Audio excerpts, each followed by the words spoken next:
Australia में series 3-1 से हारने के बाद, न्यूजीलैंड से सीरीज 3-0 से हारने के बाद टीम इंडिया के हौसले बिल्कुल पस्त थे और लोगों को अगर इंतजार था तो वो था भारत की युवा टीम यानी कि T20 टीम का, जो कि लगातार जीतते आ रही है और 5 T20 मैचेस की सीरीज जो इंग्लैंड के साथ शुरू होने वाली थी उसका सबको इंतजार था और उसका पहला मैच आज हो चुका है और पहले ही मैच में भारत ने इंग्लैंड को 7 विकेट से हरा दिया है। यानी कि कहीं ना कहीं भारत के इन युवा खिलाड़ियों ने बता दिया है कि भारत का जो भविष्य है वो क्रिकेट में बहुत ही सुनहरा है। आज के मैच की बात करें तो कलकत्ता से पहला मैच जो है वो आज शुरू हुआ है और पहले मैच में जरूरत थी भारत को टॉस जीतने की, क्योंकि कलकत्ता की पिच जैसे सबको पता था कि स्पिन गेंदबाजी के लिए मददगार होती है और बाद में बल्लेबाजी करना काफी आसान रहता है, क्योंकि ड्यू वहां पर पड़ती है तो वो एक बड़ा रोल निभाती है।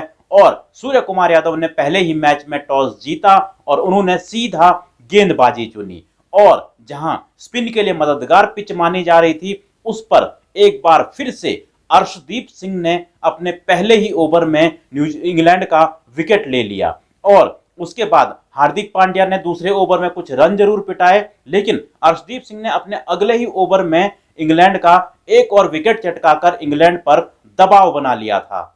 हालांकि इस दौरान इंग्लैंड के कप्तान जोस बटलर एक तरफ से टिके रहे और हैरी ब्रूक के साथ उन्होंने एक छोटी सी पार्टनरशिप जरूर निभाई, लेकिन उसके बाद सामने आते हैं वरुण चक्रवर्ती और वरुण चक्रवर्ती ने न सिर्फ हैरी ब्रूक का विकेट लिया बल्कि उसके बाद उन्होंने एक ही ओवर में 2 विकेटें चटकाकर इंग्लैंड की एक तरह से कमर तोड़ने का काम कर दिया था, क्योंकि इंग्लैंड बड़ा स्कोर बना सकता था लेकिन उसके 4 विकेट जब गिर गए तो फिर कप्तान जॉस बटलर को भी वहां पर थोड़ा सा स्लो होना पड़ा और टिक कर खेलना पड़ा। हालांकि इंग्लैंड के दूसरी तरफ से लगातार विकेटें गिरती रही और कप्तान जोस बटलर एक तरफ से टिके रहे। जोस बटलर ने अपनी 50 पूरी की और उन्होंने पूरे 68 रन बनाए और इंग्लैंड की तरफ से वो टॉप स्कोरर भी रहा और इस तरह इंग्लैंड ने 20 ओवर भी पूरे नहीं खेले, वो ऑल आउट हो गई और सिर्फ उन्होंने 132 ही रन बनाए, यानी कि भारत को 133 रन का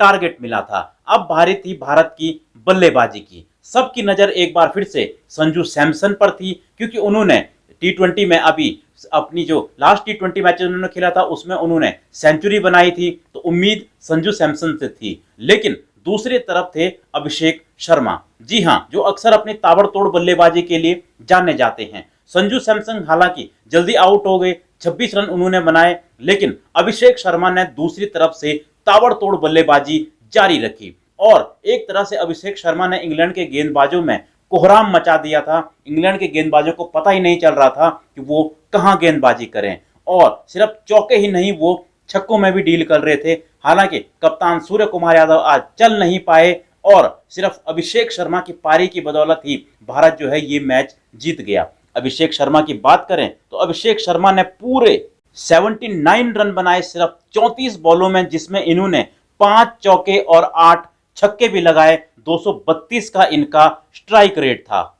हालांकि अभिषेक शर्मा को आदिल रशीद ने उसके बाद आउट कर दिया था, लेकिन तब तक बहुत देर हो चुकी थी। उसके बाद तिलक वर्मा और हार्दिक पांड्या ने आसानी से भारत को मैच जिता दिया और 5 T20 मैचेस की सीरीज में भारत 1-0 से आगे हो गया। लेकिन जिस तरह से भारत के युवा खिलाड़ियों ने खेला है, खासतौर पर वो वरुण चक्रवर्ती की स्पिन गेंदबाजी हो, अर्शदीप सिंह की तेज गेंदबाजी हो या फिर अभिषेक शर्मा की धुआंधार तूफानी पारी हो, इन सब के मिले जुले प्रदर्शन ने पहला T20 मैच तो भारत को जिता दिया है। लेकिन अब जरूरत है आगे और मैचेस जीतने की, ताकि इस युवा टीम का और कॉन्फिडेंस बढ़ सके और 5 में से ज्यादा मैच जीतने की कोशिश इस टीम को करनी चाहिए। और इस टीम ने कहीं ना कहीं अपनी जो सीनियर टीम है उसको सिखा दिया है कि मैच कैसे खेलते हैं और मैच कैसे जीतते हैं। उम्मीद है कि वो टीम भी इनसे कुछ सीखेगी, क्योंकि इसके बाद तुरंत 3 वनडे मैचेस भी होने हैं और फिर चैंपियन